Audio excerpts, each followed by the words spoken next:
नहीं तो क्या करोगे, नहीं तो कहाँ जाओगे, नहीं तो हम नहीं जाएंगे, नहीं तो मैं तुम्हें नहीं बताऊंगा।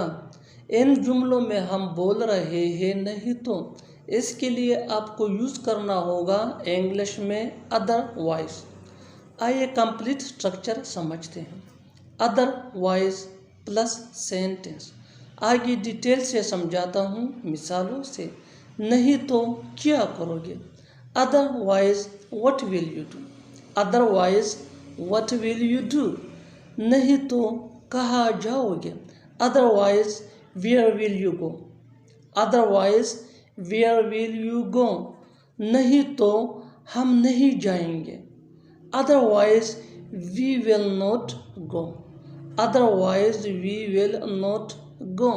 नहीं तो मैं तुम्हें नहीं बताऊंगा, otherwise I will not tell you, otherwise I will not tell you. और आखिर में ये सेंटेंस आपके लिए कमेंट सेशन में इसका जवाब ज़रूर देना। नहीं तो मैं तुम्हें मारूंगा, नहीं तो मैं तुम्हें मारूंगा। Subscribe English PH for more advanced English sentence structure. Thanks, Mandana.